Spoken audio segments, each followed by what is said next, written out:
Hey there, deep divers. Ready to jump into a lake of knowledge? Don't worry, we've got life vests.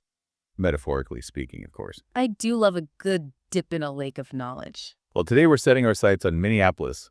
I'm Hari, your guide to all things fascinating and factual. And I'm Kimi here to add some color and context to our exploration. Our roadmap for this deep dive is going to be some excerpts from a document simply titled Minneapolis.pdf, which looks pretty comprehensive. We're going to go beyond just the typical touristy stuff, though, and really try to uncover what makes Minneapolis unique, from its history to its culture and even some of its quirks. So get ready for some surprises. Sounds fun. Let's start with the basics. Minneapolis, nicknamed the City of Lakes, is the 46th largest city in the U.S. Yeah, but it's got a metro area GDP of $337 billion. So it's punching above its weight class. It really is. And its history is just as interesting. It all starts with the Dakota people, the original inhabitants of this land. Right, and I was reading about this treaty from 1805, the Treaty of Pike, where Lieutenant Zebulon Pike acquired a huge chunk of land from the Dakota, some of which would become part of Minneapolis. The Senate only authorized $2,000 for the purchase, even though Pike himself valued it at more like $200,000. Wow, that's a steal. Yeah. Makes you think about the long-term consequences of those kinds of deals. Absolutely. And this treaty was just the beginning of a really tumultuous period for the city. Tensions escalated, leading to the Dakota War of 1862, and that culminated in the largest mass execution in U.S. history. It's a dark chapter. A really dark chapter. And it's amazing how Minneapolis has shown such resilience in the face of adversity. What do you mean? Well, in the late 1800s, they had this tunnel collapse, several devastating fires that wiped out entire industries, even a massive flour dust explosion. Oh, wow, I didn't know that. It's pretty incredible that they not only survived all that, Yeah. but actually thrived. And, out of the ashes of these disasters, Minneapolis actually became a global powerhouse in flour milling. They were known as the flour milling capital of the world in the late 19th century. From flour power to financial hub, it's quite a transformation. It is. So that success with flour milling fueled economic growth and led to the establishment of institutions like the Minneapolis Grain Exchange in 1881, which is still around today. And they've got 5 Fortune 500 companies headquartered there. So that economic diversity has continued to this day. That is impressive. Can you name any? I'm sure our listener can guess at least one. Yeah. Think Bullseye and retail therapy. Target, of course. Right. Number 33 in the U.S. Yeah. So Minneapolis is more than just lakes and parks. Definitely more than that. And speaking of pretty faces, we can't forget about the 83 distinct neighborhoods, each with its own unique character. It really is like a city made up of smaller cities. And they've got this really cool neighborhood revitalization program where they invested over $542 million back into these communities. It was even recognized by UN Habitat as a model for urban planning. That's amazing. And they were also the first major U.S. city to end single-family zoning back in 2018. That was pretty controversial at the time, but the goal was to address housing affordability and racial disparities. Yeah, they're not afraid to make bold moves. It shows they're willing to face those tough issues head on. So speaking of shaking things up, what about the cultural scene in Minneapolis? It's not all just hot dish and hockey. Oh, absolutely not. It's actually surprisingly diverse and vibrant. You have world-renowned institutions like the Guthrie Theater and the Grammy-winning Minnesota Orchestra, but also some unexpected gems like the Somali Museum of Minnesota, and get this, the first vegan butcher shop in the U.S. Wow, a vegan butcher shop. That's pretty interesting. It is. I did want to mention a fun fact about Minneapolis, though. Did you know that the Milky Way candy bar was actually conceived there? Oh, really? I love Milky Ways. Me too. But amidst all this fun and innovation, we also have to acknowledge the serious issue of Minnesota paradox. No, what is that? It's this stark contrast between a high overall quality of life and these deep racial inequities that persist, especially when you look at things like homeownership and income disparities between white and black residents. So even with all the positive things we've talked about, there's still a lot of work to be done to address these systemic issues. Right. Progress doesn't happen overnight. So let's shift gears for a minute and talk about getting around in Minneapolis. I've heard they have a rather unique way of navigating the city, especially during those chilly winters. You're talking about the Skyway system, right? Yes. Tell me more. Well, it's this network of enclosed pedestrian bridges that span over 9.5 miles, and they connect 80 city blocks downtown.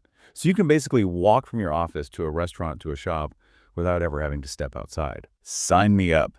That sounds like heaven for someone who hates the cold. But what about those who don't mind braving the elements? What's public transit like? Oh, it's pretty good. They have a system called Metro Transit with light rail and bus rapid transit lines, and hundreds of buses that run all over the city. But it's not just about convenience. Minneapolis actually has a goal of having 60% of trips taken without a car by 2030.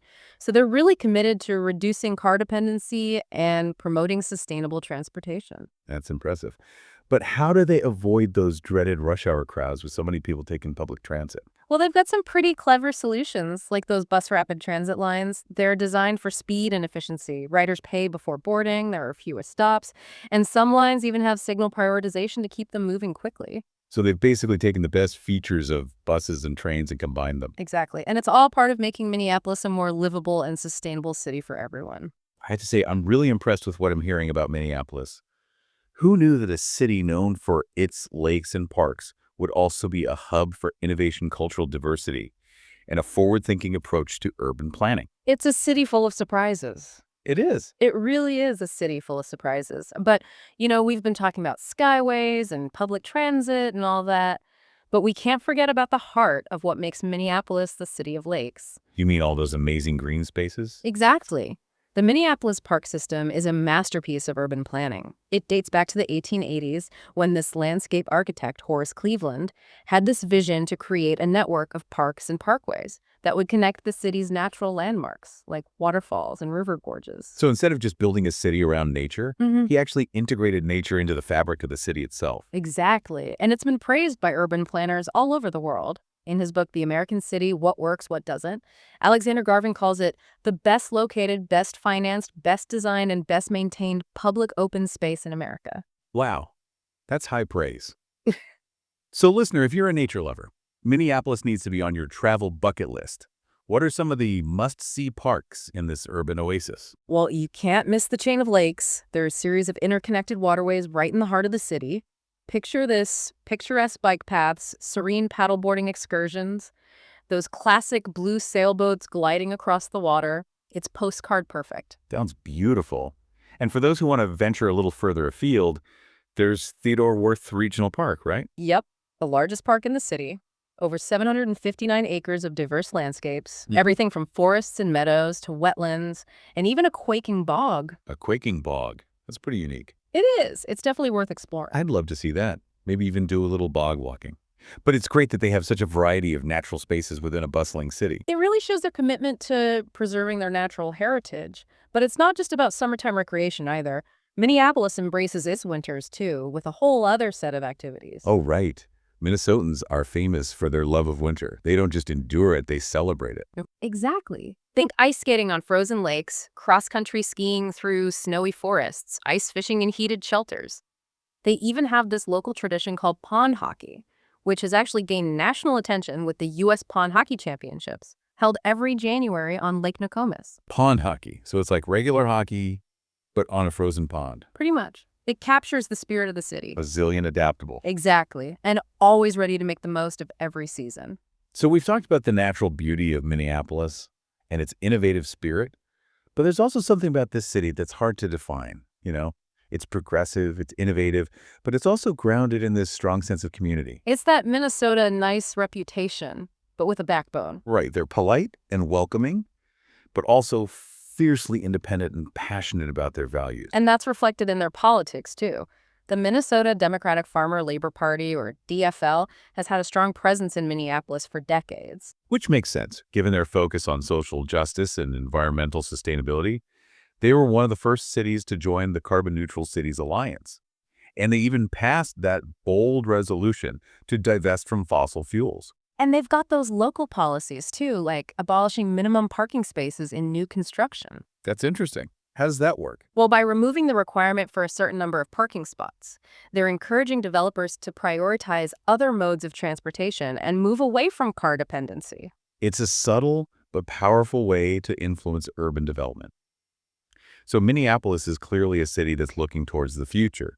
But let's not forget that it's also a city built on a foundation of diverse cultures and stories. Absolutely. Their history of immigration is fascinating. Tell me more. Well, it all started with those early settlers from New England who brought their values and ideals to the frontier. And then came the Scandinavians, Right. A huge wave of Scandinavian immigrants arrived in the 19th century. which explains why I've heard a bit of Swedish spoken around town. Those Scandinavian roots run deep, and they were followed by waves of immigrants from all over Europe in the late 19th and early 20th centuries. Irish, German, Polish, Italian, Greek, you name it. Wow, a true melting pot. And more recently, Minneapolis has welcomed immigrants from Asia, Africa, and Latin America, adding even more layers to their cultural tapestry. It's incredible how they've embraced this diversity. It really does make a city stronger. I agree. And I can only imagine what the food scene must be like with all those cultural influences. Oh, I bet it's amazing. Mm, From classic Midwestern fare to global cuisine. definitely something for everyone. Speaking of food, my stomach is starting to rumble. Mine too. Maybe we'll grab a bite to eat after this deep dive. But before we get sidetracked by delicious food, I think it's time we talk about another fascinating aspect of Minneapolis that's often overlooked: What's that? the media scene. There's a whole world of journalism, publishing, and broadcasting happening there. That deserves our attention. You're right. We haven't touched on that yet. So what are some of the media outlets that are making waves in Minneapolis? Well, for starters, you've got the Star Tribune, the city's main daily newspaper. I've heard of that one. It has a long history, over 150 years. They've covered everything from the flour milling boom to the rise of the tech industry. They've documented the city's struggles with racial inequality and celebrated its arts and culture. They've really been a constant chronicler of Minneapolis's evolution. A true institution. But what about those alternative voices? The ones that don't always get heard in the mainstream media? Does Minneapolis have a strong independent media scene? They do. You've got publications like Insight News, which focuses on the African-American community, the Minnesota Women's Press, amplifying women's voices, and La Prensa de Minnesota, serving the Latino community. These are vital outlets that make sure diverse perspectives are represented. That's so important. For a healthy media landscape, you need that diversity of voices. Absolutely. And what about radio and television? Does Minneapolis have a strong local broadcasting scene? Oh, yeah. On the radio front, there's a vibrant mix of commercial and community stations covering music, news, talk radio, you name it. And for television, the Minneapolis-St. Paul area is actually the 15th largest designated market area in the country. Wow. That's bigger than I would have thought. It is, which means there are a lot of local stations producing news, entertainment, and even some original programming. So Minneapolis has a media landscape that rivals much larger cities. It does, and it shows their intellectual curiosity and their appreciation for diverse viewpoints and storytelling. Speaking of fostering diverse viewpoints, let's shift our focus to education, another cornerstone of any thriving city. Education is so important. It's the foundation for a better future. I agree. So what's the public school system like in Minneapolis? Well, the Minneapolis public school system serves over 36,000 students across 64 schools, and it's a very diverse district, with a significant percentage of students coming from low-income families and minority backgrounds. And that diversity presents both challenges and opportunities. Definitely. The district is working hard to address issues of racial equity and achievement gaps, while also celebrating the richness that diversity brings to the learning environment. It's important to remember that education isn't just about test scores and college admissions. It's about empowering young minds to reach their full potential. Exactly. And Minneapolis Public Schools is committed to a holistic approach to education, encompassing academics, arts, athletics, and social-emotional learning.